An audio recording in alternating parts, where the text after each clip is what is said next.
Zaburi 93. Bwana ametamalaki, amejivika adhama. Bwana amejivika na kujikaza nguvu. Naam, ulimwengu umedhibitika usitikisike. Kiti chako kimekuwa thabiti tokeo zamani. Wewe ndiye uliye tangu milele, Bwana. Mito imepaza sauti zake. Mito imepaza uvumi wake. Kupita sauti ya maji mengi, maji makuu. Kupita mawimbi ya bahari ya umkayo. Bwana aliye juu ndiye mwenye ukuu. Shuhuda zako ni amani sana. Utakatifu ndio uipao nyumba yako, Bwana, milele na milele.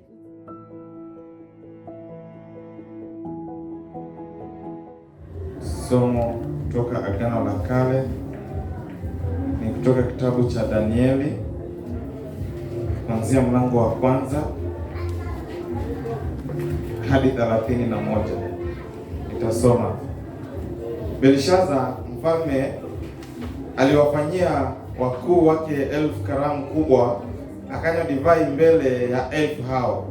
Belshaza alipokuwa akionja ile divai, akaamuru wavilete vile vyombo vya dhahabu na fedha ambavyo baba yake Nebukadneza alivitoa katika hekalu lililokuwako Yerusalemu, ili kwamba mfalme na wakuu wake na wake zake na masuria wake wapate kuvinywea. Basi wakavileta vile vyombo vya dhahabu vilivyotolewa katika hekalu la nyumba ya Mungu lililokuwako Yerusalemu, na mfalme na wakuu wake na wake zake na masuria wake wakavinywea. Wakanywa divai, wakaisifu miungu ya dhahabu na ya fedha na ya shaba na ya chuma na ya miti na ya mawe. Saa hiyo hiyo vikatokea vidole vya mkono wa mwanadamu, vikaandika katika chokaa ya ukuta wa nyumba ya enzi ya mfalme, mahali palipo kikabili kinara, naye mfalme akakiona kitanga cha ule mkono ulivyoandika. Ndipo uso wa mfalme ukambadilika, fikira zake zikamfadhaisha, viungo vya kiuno vyake vikalegea, magoti yake yakagongana. Mfalme akalia kwa sauti kubwa, akaamuru walete wachawi na Wakaldayo na wanajimu.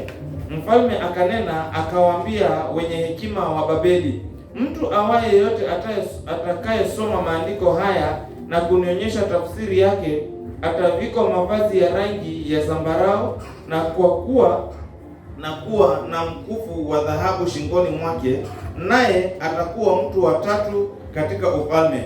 Basi wakaingia wenye hekima wote na wafalme, lakini hakuweza kuyasoma yale maandiko wala kumjulisha mfalme tafsiri yake. Ndipo mfalme Belshaza akahangaika sana, uso wake ukabadilika na wakuu wake wakaona fadhaa. Basi Malkia kwa sababu ya maneno ya mfalme na wakuu wake akaingia katika nyumba ya karamu. Malkia akanena akasema, mfalme, uishi milele. Fikira zako zisikufadhaishe, wala uso wako usibadilike. Yuko mtu katika ufalme wako ambaye roho ya miungu watakatifu inakaa ndani yake, na katika siku za baba yako nuru na ufahamu na hekima zilionekana ndani yake. Na mfalme Nebukadneza baba yako, na mfalme baba yako akamfanya kuwa mkuu wa waganga na wachawi na Wakaldayo na wanajimu, kwa kuwa roho njema kupita kiasi na maarifa na ufahamu na uwezo wa kutafsiri ndoto na kufunua maneno ya fumbo na kufungua mafundo zilionekana katika Danieli huyo, ambaye mfalme alimwita Belteshaza.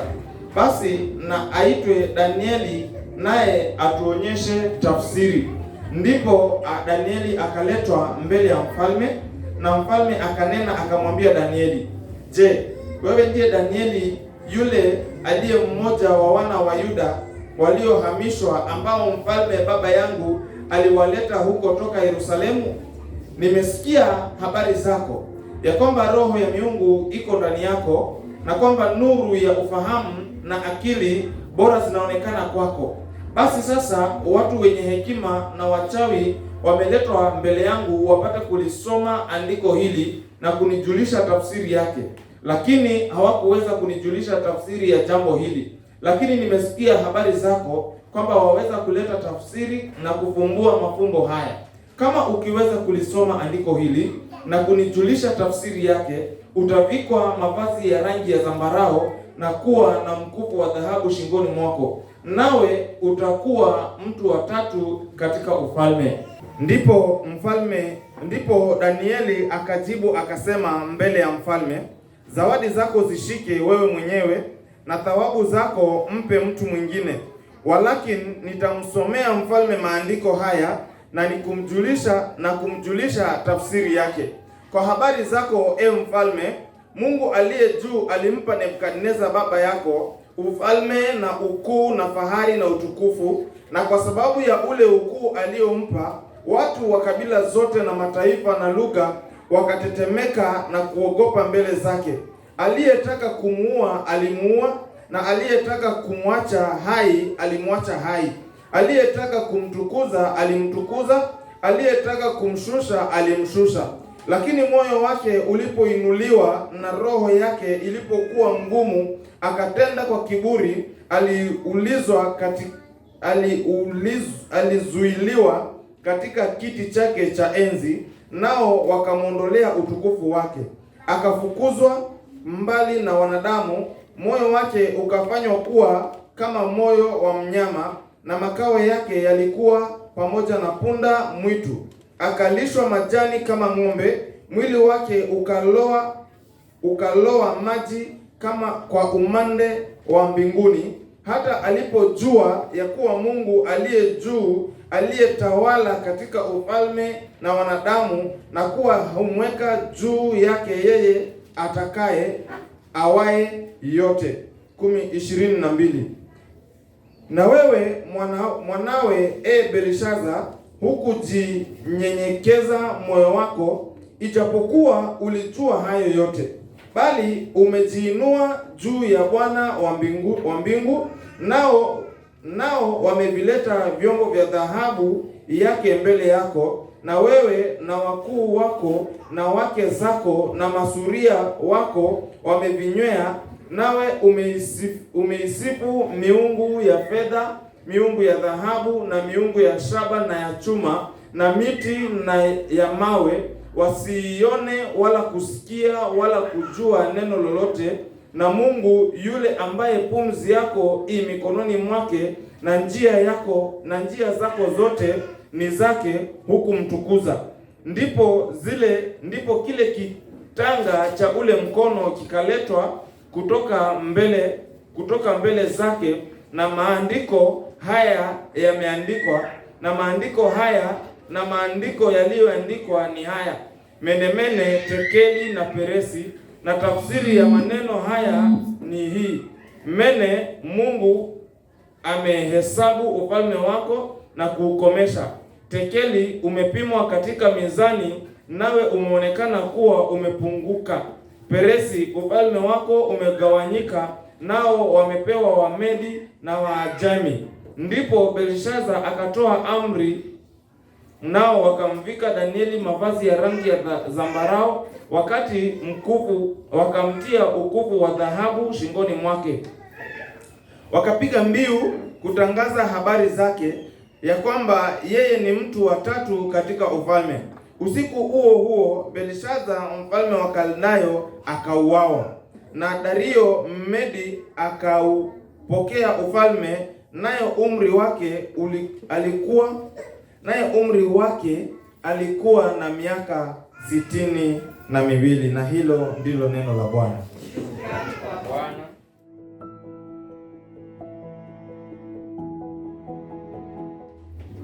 Injili ya Bwana wetu Yesu Kristo kama ilivyoandikwa na Yohana Mtakatifu, mlango ni ule wa 6 kuanzia 1 hadi 15. Baada ya hayo Yesu alikwenda zake ng'ambo ya bahari ya Galilaya, nayo ndiyo ya Tiberia. Na mkutano mkuu wakamfuata kwa sababu aliziona ishara alizowafanyia wagonjwa. Naye Yesu akakwea mlimani, akaketi huko pamoja na wanafunzi wake. Na Pasaka sikukuu ya Wayahudi ilikuwa karibu. Basi Yesu alipoinua macho yake akaona mkutano mkuu wanakuja kwake, alimwambia Filipo, tununue wapi mikate ili hawa wapate kula? Na hilo alilinena ili kumjaribu, kwa maana alijua mwenyewe atakalolitenda.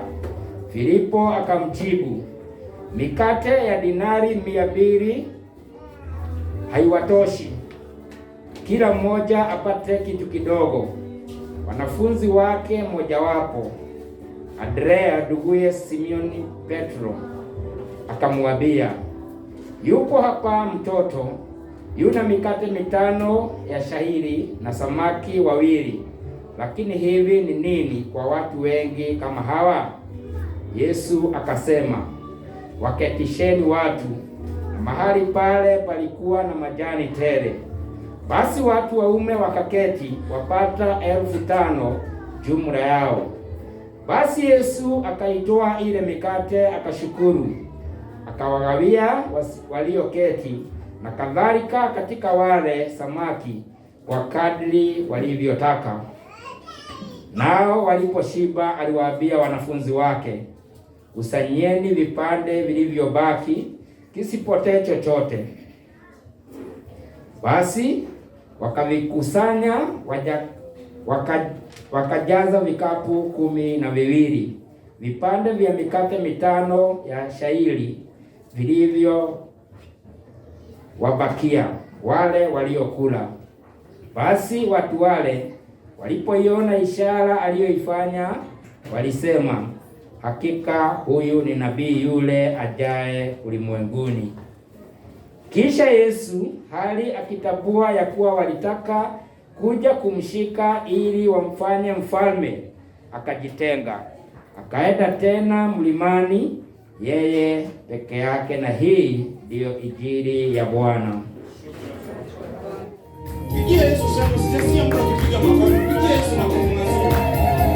Unajua kwa uhai ni muujiza wa Yesu. Haleluya. Oh, inuliwe Mungu wetu leo. Inuliwe Bwana wa mabwana, inuliwe. Mungu wetu leo. Inuliwe Bwana wa mabwana.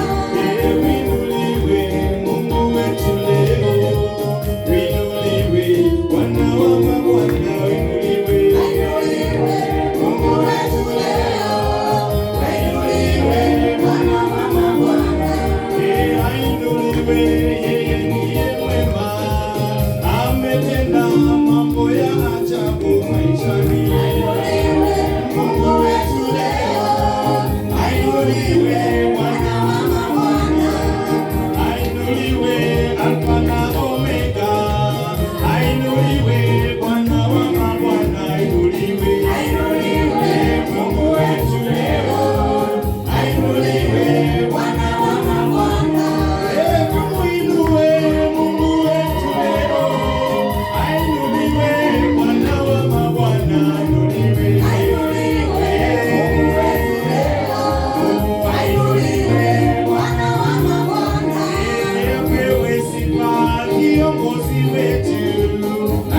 Asante Yesu Kristo kwa fursa hii ya kukuabudu na kukutukuza.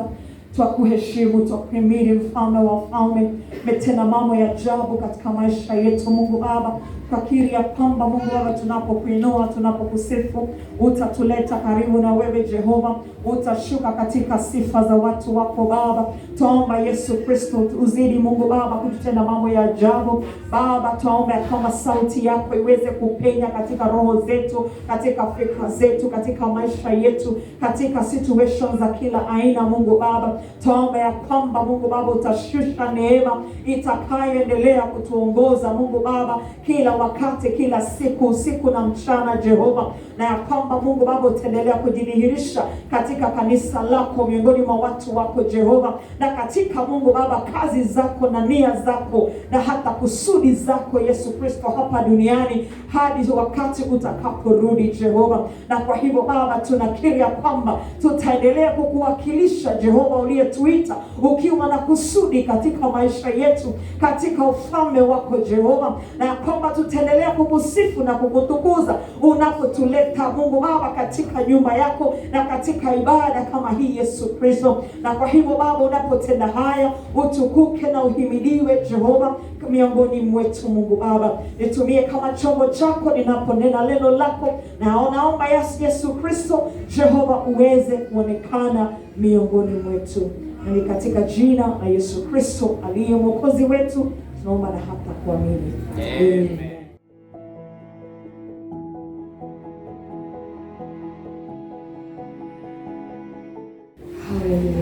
Mungu awabariki, awatende mema. Asante kwa sifa njema sana ambayo kabisa imetuelekeza katika uwepo wa Bwana. Asante.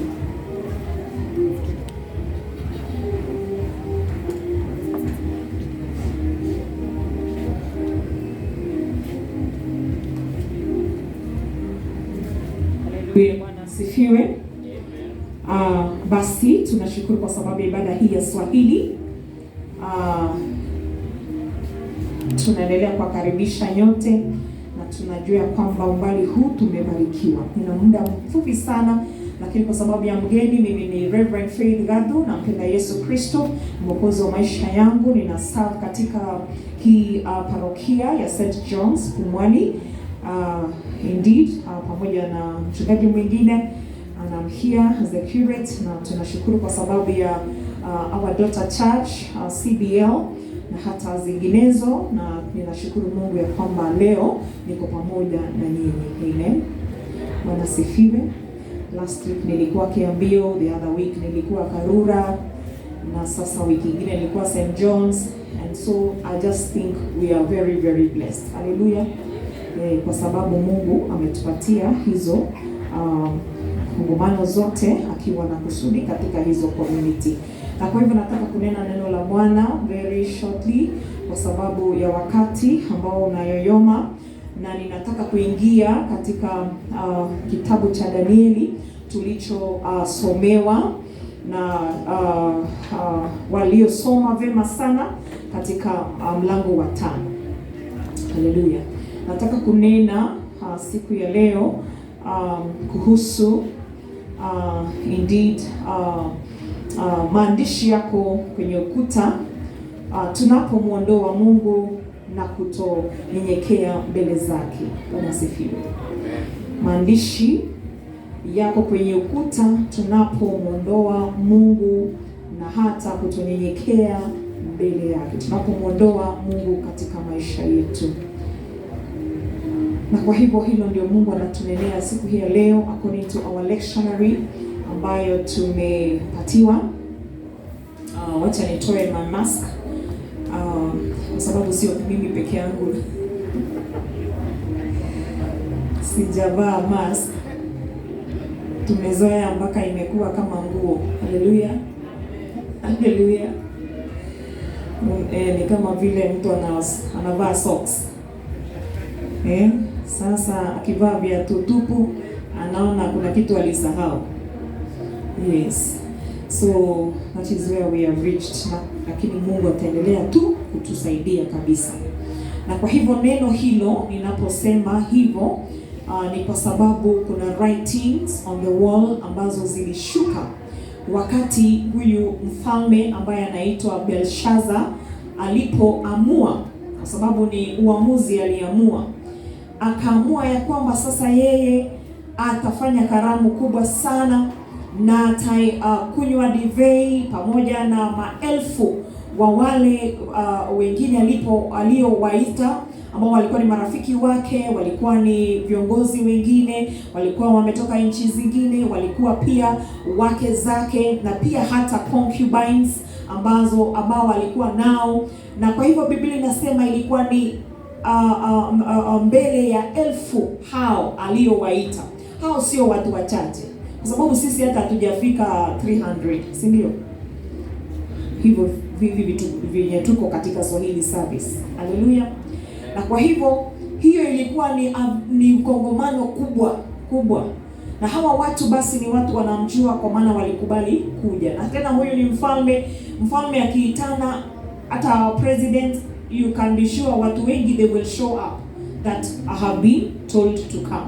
Na kwa hivyo hilo ndio jambo lilifanyika, na katika kongamano hilo akaweka karamu kubwa na hata wakanywa divei na wakafanya haya mambo yote.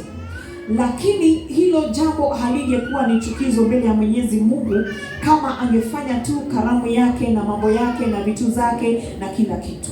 Lakini shida iliingia alipoleta vyombo ambavyo alisema ziletwe, ambazo zilikuwa zinatumika katika hekalu kule Yerusalem.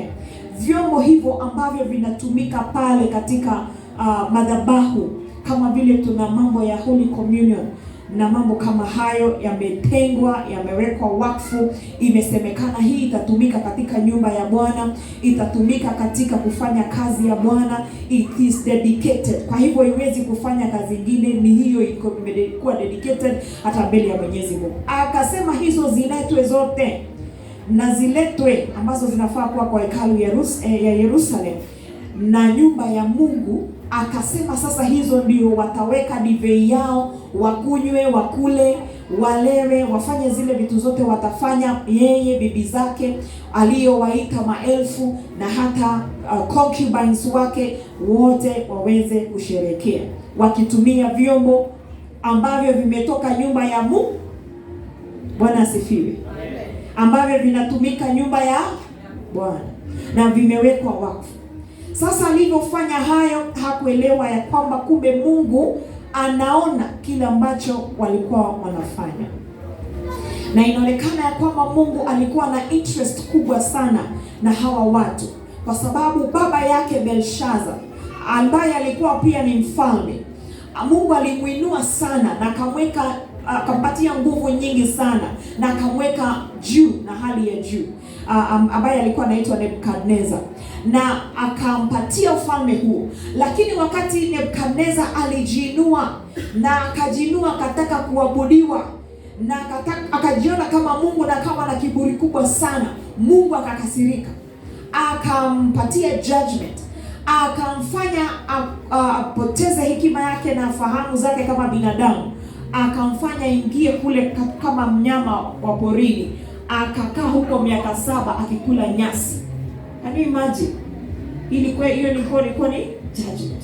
Na Mungu katika rehema zake na neema zake tena akamrudisha katika ufalme huo, akarudi tena akaketia kiti kile cha ufalme, na akaendelea kufanya nini? Kufanya kazi yake ya ufalme. Bwana asifiwe. Na kwa hivyo Mungu akasema hapa ya kwamba wewe Belshaza ulijua vizuri sana, hivyo ndio nilifanya baba yako, na sikutaka ajinue anikosee heshima na akose kuniona mimi kama Mungu na yeye abudiwe badala ya mimi. Wewe ulijua. Mungu akasema hivyo. Na kwa hivyo kwa Mungu akashuka na akaanza kuandika maneno hayo ambayo yaliandikwa pale, yakaandikwa mene tekel pasila, yakaandikwa pale vizuri sana, na yale maneno ilikuwa inasema kabisa ya kwamba ufalme wake sasa umefika katika tafsiri ya maneno hayo ilikuwa ni ya kwamba Mungu amehesabu ufalme wako na kukomesha. Umepimwa katika mizani, nawe umeonekana kuwa umepunguka. Ufalme wako umegawanyika, nao wapewa Wamedi na Wajemi. Haleluya! Hao sasa ndio wamepewa utukufu huo, ufalme huo. In other words, they will be given the opportunity ama the power sasa ya kukuja kuovertake na kumwondoa na hata kuharibu ufalme huo. Hayo yote ikisababishwa na kwa sababu ya kwamba mfalme huyu Belshaza alimkosea Mungu heshima, akampuuza, akafanya kuonyeshana kwamba hana heshima kwa Mungu kabisa, na kabisa akaweza kutumia hiyo vyombo vibaya, na kwa hivyo ikawa ni chukizo, na Mungu pia akamkata katika ufalme huu. Na kwa hivyo haya yote yalikuwa yanafanyika mbele ya watu hao wote wa elfu, wakishangaa kwa nini Mungu alifanya haya, ni nini inatendeka. Na huyu mfalme kwa sababu hakuelewa, akaita watu wa kumsaidia, na watu walioita ni wale ambao walikuwa ni wachawi, sorcerers, walikuwa ni hao wote tunajua occultisms. Haleluya, Bwana asifiwe. Na wale wanafanya hayo mambo yote ambayo ni ya kuzimu na kabisa uchawi huo, akawaita wote waweze kuja ili waweze kueleza yale yanayosemwa pale. Hawangeweza kwa sababu ni Mungu. Kwa sababu Mungu hawezi kueleweka na watu ambao wanamwabudu shetani, watu ambao wanatumia nguvu za kishetani, watu ambao kabisa wanainamia miungu mingine, watu ambao kabisa hawataki mambo ya Mungu ambaye aliumba mbingu na nchi, ambaye ni Mungu wa kweli, ambaye ni Mungu ambaye anasema yeye ni mtakatifu, na aliyeumba watu na aliyeweka watu katika ufalme, katika uongozi. Basi mambo ya Mungu hayawezi kueleweka na watu wa aina hiyo, na mambo ya Mungu pia hayawezi kusomeka na hata kutafsiriwa, na hata hekima ya Mungu haiwezi kubebwa na watu ambao pia wanamwabudu shetani na kuabudu miungu mingine.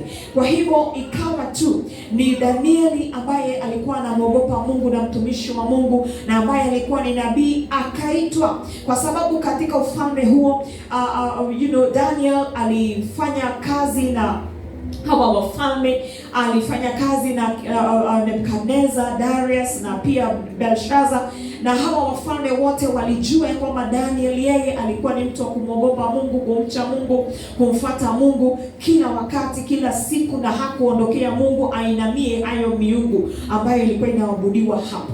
Kwa hivyo neno lilikuwa linanionyesha kabisa ya kwamba hata sisi wa Kristo tunapoketi na kukaa in the community ambayo iko na watu ambao wanaabudu shetani, watu ambao hawamchi Mungu, watu ambao wanamdharau Mungu na pia wanapuuza mambo ya Mungu, na hata watu wa Mungu na watu ambao kabisa wanakaribia mambo ya kiungu, they just have a despising spirit, na kabisa hawataki kuona mambo yakifanyika katika njia za Mungu, kwa sababu roho zilizo ndani yao pia ni roho ambazo hazitaki mambo ya kiungu na utakatifu wa Mungu. Kwa hivyo sisi kama Wakristo tunahitaji kuhimizwa kupitia kwa maisha ya Daniel ya kwamba Mungu anatuwezesha tunapomruhusu Roho Mtakatifu aishi ndani yetu, anatuwezesha pia kufanya amaka na kusaidia ambao wamepotea kujua kwamba na Mungu wa kweli. Pia anatudumisha sisi ili tuendelee kumwabudu yeye, na ili tuendelee kumwakilisha na kutenda yale yeye alituita kufanya. Kwa maana Daniel alikuwa na sababu ya kuwa katika ufalme huu na kufanya kazi aliyokuwa anafanya, na pia kuwakilisha Mungu katika ufalme huu. Ndiposa Mungu alikuwa ana show up hata katika ufalme mambo yalipokuwa yanaenda mrama vile ambavyo haitakikani.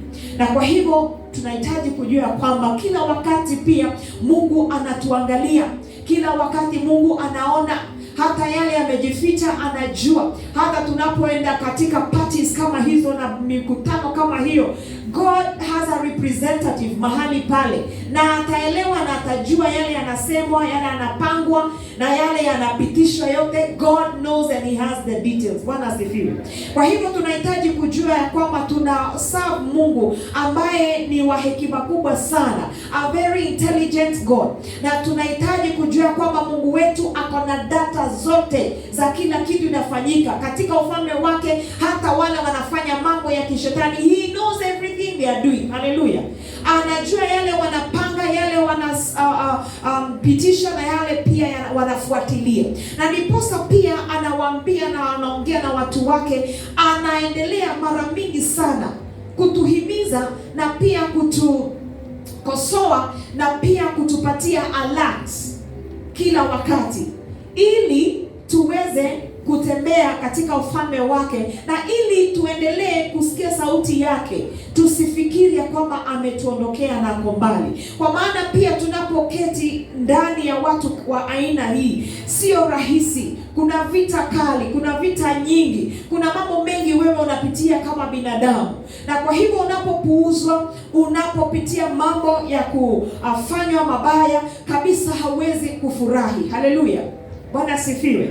Na kwa hivyo Mungu anaelewa pia vizuri sana yale unayopitia, ni posa anatupa roho wake kila wakati na neno lake na pia sauti yake, ili sisi tuweze kuhimizwa zaidi na ili tupate suluhisho ambazo zinatokana na Mungu. Na ni posa tunakumbushwa siku hii ya leo ya kwamba Mungu wetu ni Mungu wa kweli. Aliweka order mahala ambapo mambo ilikuwa inaenda out of order. Bwana asifiwe. Akaweka order mahali kabisa aliona huyu mtu ameenda too far. Bwana asifiwe. Akaingia mpaka kwa hekalu ya Bwana kumkosea Mungu heshima, na si kwa sababu amekosa, na si kwa sababu amekosa kwa maana alikuwa na vitu zake pia za dhahabu na mambo kama hayo ambayo kabisa inafaa kuwa kwa palace, lakini kwa sababu ya roho ya kudharau Mungu, roho ya kutaka kuweka mambo ya Mungu chini na kuyakanyagia, na roho ya kiburi ya kujinua na kufanya mambo ambayo kabisa ni ya kiburi na rebellion ambayo toka katika njia za Mungu, basi wakawa wanafanya mambo kama hayo. Na kwa hivyo kabisa tunahitaji kujua kama kanisa ya kwamba tunahitaji kufungua fikra zetu na kujua kwamba Mungu anaweza kutuhukumu wakati wowote tutakapoondokea wema wake, neema yake. Kila mmoja wetu tuko katika scrutiny ya Mungu. Bwana asifiwe. Kila wakati. Na pia kuna wakati ambapo pia tunajipata ya kwamba ni kama ya kwamba tuna pimwa. We are on the way. Bwana asifiwe. Na kwa hivyo tunapo fika mahala kama pale, tunahitaji kumrudia Bwana. Tunahitaji kukimbia kwa Yesu. Tunahitaji kutubu makosa yetu. Tunahitaji kukubali ya kwamba sisi ni wenye dhambi. Hatuhitaji kutembea katika dhambi hiyo. Tunahitaji kuambatana na Mungu wetu. Haleluya. In other words, Mungu alikasirishwa na Belshaza. Alikuwa amemwangalia na ameona mambo yake sana. Na yeye alikuwa ni mtu wa kumwabudu miungu zingine. Ndiposa ameweka hao watu wote ambao wanafanya witchcraft na sorcery na occultism, na anafanya hayo mambo yote na Mungu ameyaona. Sasa alipoingia hekaluni kuharibu, Mungu akafanya kuact. Bwana asifiwe. Na kwa hivyo hata sisi tunahitaji kujua ya kwamba that is the same God we are serving. Hallelujah. Tusingoje viboko za Mungu anapoturekebisha ili aturudishe tunapofaa. Na pia tujue ya kwamba kuna ghadhabu na pia kuna judgment inaweza kuingia katika maisha yetu, na hata laana kwa sababu ya kukosa kumfuata Mungu. Na kwa hivyo tusiwe kanisa ambalo tuko hapa tunamwabudu but we despise the same God. We despise his ways. We despise his servants. We despise his things. Vyombo vyake, mambo ambayo imewekwa wakfu, tunaweka madharau hapo. Kwa hivyo that is the spirit. Na kwa hivyo roho hii Mungu haipendi. Na roho hiyo ndio aliweza kushughulikia kwa Nebukadneza. Hiyo ndio roho aliweza kushughulikia kwa Belshaza, na hiyo roho ndio anaendelea kuifuatilia hata sasa, kwa sababu haiwezi kuruhusu watu wamwabudu Mungu katika nyumba yake. Kwa hivyo vitu ambavyo vimewekwa wakfu kabisa, wacha zikae katika wakfu hiyo, wacha zikae katika hiyo dedication, wacha zikae katika mafuta hayo. Bwana asifiwe. Wacha zikae katika umbrella hiyo Mungu ameweka ndani yake, kwa maana ilikuwa ni decision yake. Pia sisi tuje hapa tusiwe watu ambao watakuja kusambaratisha yale mambo Mungu ameweka pamoja, kwa sababu kuna watu pia wamelipa they have paid the price ili hata kama ni kanisa kama hili liweze kusimama. Bwana asifiwe. Na kwa hivyo kupuuza that kind of a price imelipwa na imefanyiwa kazi, Mungu anasikia uchungu ndani yake, na pia kuna kilio katika roho yake kwa sababu yetu. Wacha tuwe watu ambao watafurahisha Mungu, lakini sio watu wanaleta kilio katika roho za Mungu. Kuna wakati Yesu aliangalia Jerusalem, akalia kwa sababu aliona vile wamepotea, na akaona mbele pia yale watapitia, mambo ambayo itawasambaratisha. Na kwa hivyo akalia. Na Yesu na hata Roho Mtakatifu wakati mwingine huwa anakuwa grieved ama anahuzunika tunapotenda mambo ambazo ni za chukizo mbele ya Mwenyezi Mungu, na kuondoka katika uwepo wake na kufanya mambo ya chukizo na ya dhambi knowingly, deliberately, na tunakataa kabisa kutenda yale Mungu anataka, na tunaingia katika mambo ambayo si haifai tena. Tunarudi katika nyumba ya Bwana, tunasema bado tumeokoka, bado tunamjua Mungu, bado sisi like that, as if we don't want to repent. Bwana asifiwe. Na kwa hivyo tunakosea sisi kama binadamu, lakini Mungu anatuonyesha wakati kama huu ya kwamba ni vizuri kutafuta solution ambazo ni za Mungu na kumwogopa Mungu. Na kwa hivyo tumekumbushwa katika neno lake, work out your salvation. Fanya kushughulikia, kupariria wokovu wako ukiwa na hali ya kumwogopa Mungu, with fear and trembling. Hallelujah. With fear and trembling. Pia Mungu anatafuta watu ambao watamwabudu kwa kweli na kwa roho. So kwa hivyo haya mambo yote itatuwezeshwa na Roho Mtakatifu.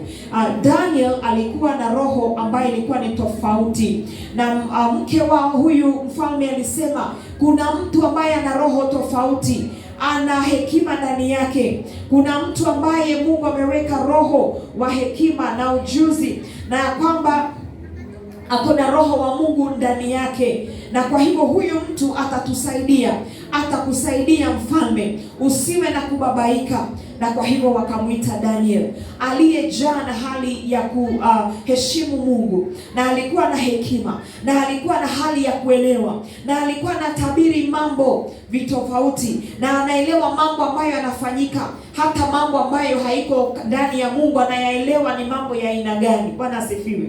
Na kwa hivyo akaletwa, alifanya kusaidia Nebukadneza, na sasa wakasema kwamba huyu mtu ataweza kukusaidia. Na Daniel ndiye mtu ambaye Mungu alitumia kusoma maneno yake aliyoandika pale, ili hawa watu waweze kuelewa na waweze kupata njia na kujua kwamba Mungu ameleta judgment. Bwana asifiwe. Kwa hivyo kiburi si hali ya kiburi na mambo ya kujiinua ambayo hujainuliwa na Mungu, si mambo Mungu amepitisha. Unajiinua kwa hali ya kuweka wengine chini na kuharibu na kufanya mambo ya uhalifu na rebellion. Hiyo ndio Mungu kabisa anatuonyesha kwamba hatufai kuingia kwa mambo ya aina hiyo. Haleluya. Hatufai kutembea kwa njia ya aina hiyo, kwa sababu ni chukizo mbele ya Mwenyezi Mungu. Unapokuwa na kiburi, hauwezi kuheshimu watu wengine, hauwezi kuwasaidia, hauwezi hata kuwainua, hauwezi hata kuwa na compassion kama vile tulisomewa katika Yohana. Hatuwezi kuwa na hali ya kuwa na compassion kwa watu ambao tunaongoza na tuko pamoja na wao. Yesu Kristo alikuwa na hali ya huruma na kuwa na huruma kwa watu ambao anahudumia na anafunza. Diposa aliwapatia chakula, diposa aliwaambia, akawaonyesha hawa viongozi disciples ya kwamba unahitaji pia kuwa na hali ya kuwa na huruma unapoongoza watu hawa. Na kwa hivyo akawashughulikia kiroho, lakini pia akafanya miujiza, wakapata kula mikate na samaki. Bwana asifiwe. Haleluya.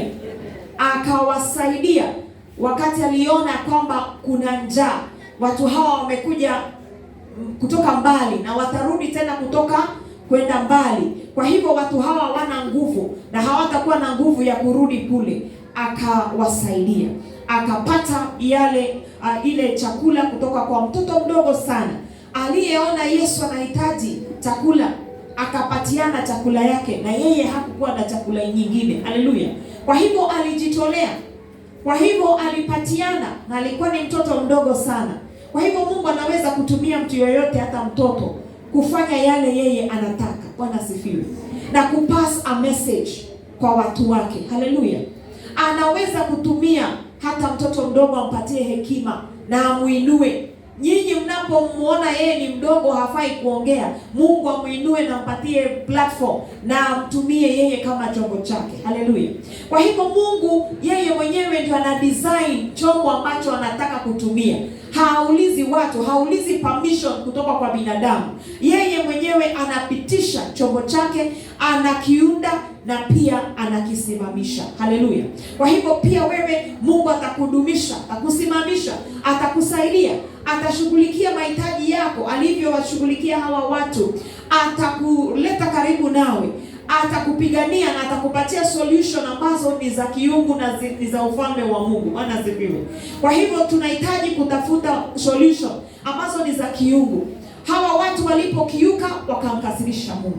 Hata sisi tutakapokiuka, let me tell you, Mungu hajabadilika. It is the same God that we are serving.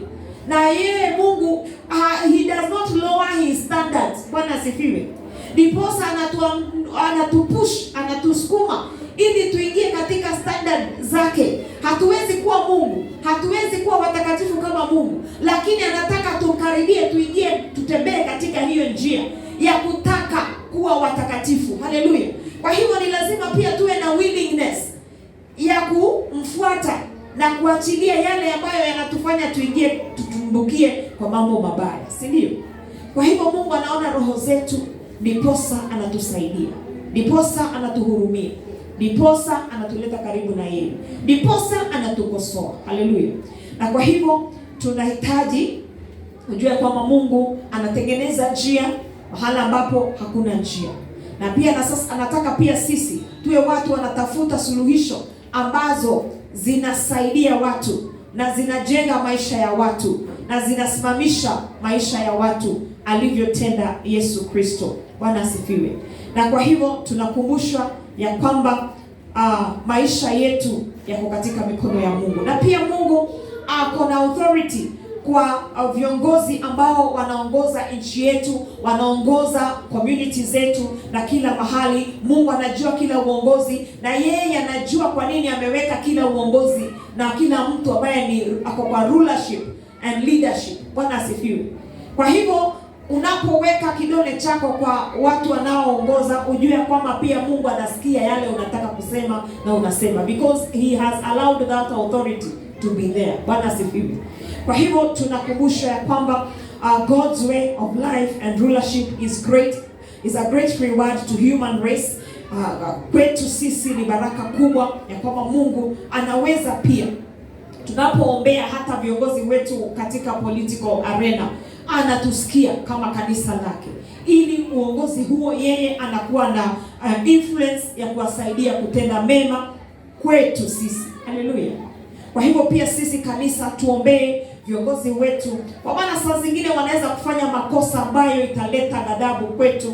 Kwa hivyo tuwaombee, Mungu awapatie hekima, awapatie hali ya kuelewa, na awapatie roho ya huruma na kuweza kutuongoza kwa njia ambayo itatusaidia na itatuelekeza katika njia ya ambayo haitamfanya Mungu atukasirikie, lakini njia na hata maamuzi ambayo italeta usaidizi na pia utukufu kwa Mungu. Bwana asifiwe. Na pia sisi tunapofuata viongozi tunaambiwa tuweze kuwafuata na kuwaheshimu in the Lord. Haleluya. Ndani ya Yesu, ndani ya Kristo. Bwana asifiwe. Kwa hivyo pia uongozo ambao unakupeleka kukupotosha kwa njia za kishetani, you need to know the boundary. Daniel alijua boundary mahali iko, na kwa hivyo alikuwa anatii viongozi hawa na anafanya kazi na wao, lakini ikifika ni kumwabudu shetani, hapo sasa najua boundary hiyo hawezi kuvuka. Haleluya. Na kwa hivyo pia wewe kama Mkristo, you need to have that wisdom. Hiyo hekima inahitaji kuwa ndani yetu, tutii viongozi wetu tukiwa ndani ya Kristo. Haleluya. Kwa hivyo ni vizuri kujua ya kwamba njia za Mungu zitafanya kazi kila mahali uendako, kila mahali company. Mungu akikuweka katika company fulani atakusaidia hata huko. Omba, funga, amini Mungu, imani yako ataijenga. Haleluya. Atakupatia foundation ya kukusaidia kukaa pale. Hata kama huyo mtu haamini Mungu, Yesu atakusaidia. Haleluya. Hata kama ile market tunafanya kazi kuna wachawi, Mungu atakusaidia ili uishi hapo kama Mkristo. Wewe pia hautakuwa mchawi. Bwana asifiwe. Atakusaidia, atakupigania.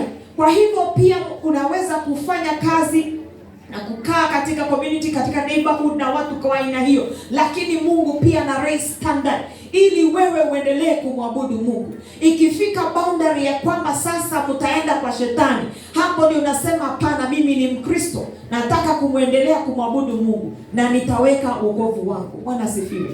Kwa hivyo Mungu ametupatia hekima hiyo na anatukumbusha siku hii ya leo, we need to put boundaries katika maisha yetu, ili hata familia zetu zijue Mungu, watoto wetu wajue Mungu, na wajue jinsi ya kutembea na Mungu in a world that is distorted and corrupt. Bwana asifiwe. Na mahala ambapo kabisa watu pia wanataka kufanya mambo ya kishetani willingly. Bwana asifiwe.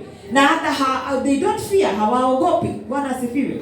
Na wanataka wengine pia waingie kule wafanye mambo mabaya kama wao. Kwa hivyo sisi tunakumbusha wakati kama huu ya kwamba Yesu Kristo anakuja hivi karibuni. Kwa hivyo tuwe kanisa ambalo limejisikia, ambalo liko wazi, ambalo limeinuka, ambalo halijalala. Tusiwe kanisa ambalo limelala na watu ambao hawajui wanapoelekezwa kwa njia mbaya mbaya.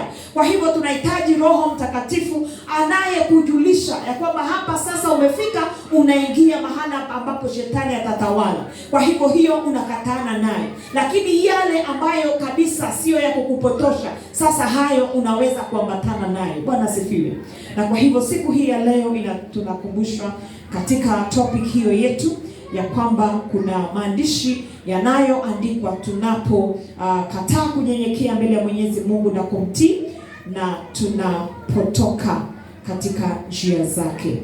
Na kwa hivyo hatutaki maneno yaandikwe kwa niaba yetu kwenye ukuta na Mungu. Afadhali yaandikwe na binadamu, lakini siandikwe na Mungu. Bwana sifiwe. Kwa maana binadamu anaweza kubariki na mwingine anaweza amua ajisikii kukubariki. Haleluya. Na wanaona wewe hata sura yako ikai kubarikiwa. You know that those attitude ambazo hujui inatoka kwa culture ama inatoka kwa nini, ama inatoka kwa tribe, ama inatoka kwa just fikira yake. Kwa hivyo ni vizuri tumheshimu Mungu katika maisha yetu na tupatie hekima ya kuishi na mmoja na mwingine, kwa maana sisi wote ni tofauti, lakini tuna hekima inatoka kwa Mungu ya kutusaidia kama Daniel pia kuwa role models katika community yetu, kwa sababu sisi ni Wakristo. Kwa hivyo mimi niko hapa ili niweze kuongea kwa niaba ya kujenga ufalme wa Mungu na Wakristo wanaomfuata Mungu. Haleluya. Kwa hivyo ikifika ni kuhubiri Injili, pia wewe wakilisha with a lot of boldness, kwa sababu utakapoongea Mungu atakupatia backup. Utakapoomba atakupatia backup. Utakapowekelea mkono kwa mtu aliye mgonjwa Mungu atakupatia backup. Utakapoombea familia zingine na kusimama na wao Mungu atakupatia backup. Kwa maana wewe ni Mkristo na wewe he owns you. Wewe uko katika ufalme wake. Kwa hivyo Mungu yunasi na anaelewa yale tunapitia, na anaona pia tunaishi katika maisha ambayo kuna madhabahu mengi, na kwa hivyo Mungu anatuhakikishia anaweza wa kutusaidia. Mwenyezi Mungu tukuheshimu, tukuhimidi, tukuabudu katika nyakati hizo chache ambazo umetupatia, dakika hizo chache. Yesu Kristo tunasema asante, kwa maana neno lako linaendelea kutujenga na kutuelekeza. Baba, tunaomba tupatie ujasiri tokao kwako, tokao kwa Roho wako Mtakatifu, ili tuweze kusimamisha wokovu wetu, na hata Mungu Baba tuweze kuendelea kukuheshimu, na hata Mungu Baba kutembea pamoja na wewe na kukuwakilisha katika kila jambo. Tuombe ya kwamba Yesu Kristo utatuficha ndani ya uwepo wako, na Mungu Baba utajenga kanisa hili kuendelea kukaa ndani ya ufalme wako. Na Yesu Kristo unapotenda haya, Mungu Baba jidhihirishe. Asante Yesu Kristo, tuponye na turejeshe ndani yako, na Mungu Baba hata uongee na wale hawakujui ili waweze kukujua. Na ni katika jina la Yesu Kristo tunaomba na hata kuamini.